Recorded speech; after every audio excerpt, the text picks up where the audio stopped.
Cukup wakili dari teman-teman semuanya, saya kira. Baik, yang pertama begini ya teman-teman.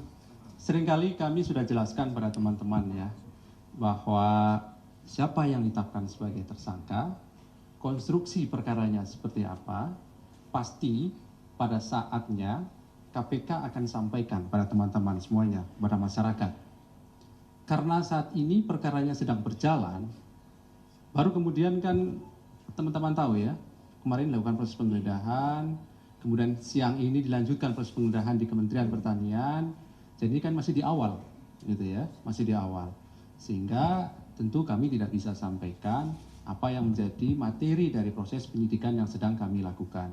Tetapi yang pasti bahwa dalam proses penyidikan yang sedang KPK lakukan, ini berbeda ya, karena di KPK itu kan ada SOP tersendiri. Dasarnya tentu di Undang-Undang KPK, ada pasal 44, kemudian KUHP juga dipakai dalam hukum acaranya, begitu ya. Dalam proses penyidikan itu pasti kemudian ada pihak yang ditetapkan sebagai tersangka, begitu ya. Namun siapa tersangka atau para tersangka yang sudah ditetapkan tersebut, pada saatnya nanti pasti kami akan umumkan secara resmi, begitu ya. Sekaligus tadi menjawab bahwa apakah ini ada kaitannya dengan unsur politis.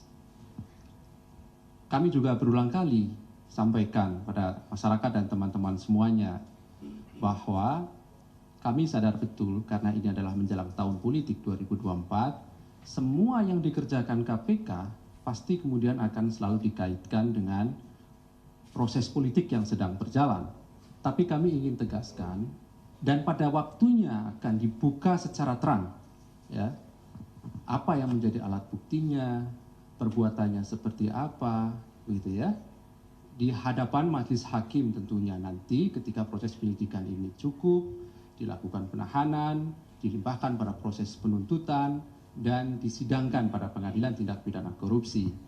Di sana pasti kemudian kami pertanggungjawabkan seluruh proses penyidikan yang KPK lakukan. Kami pastikan bahwa ini adalah murni proses penegakan hukum. Terlebih jauh-jauh hari kami sudah melakukan proses penyelidikan, bahkan menerima laporan masyarakat juga tahun yang lalu, gitu ya. Sebagai tindak lanjut itu tentu kemudian terus berjalan sampai kemudian beberapa waktu yang lalu kami melakukan proses penyidikan dan dilanjutkan dengan proses penggeledahan.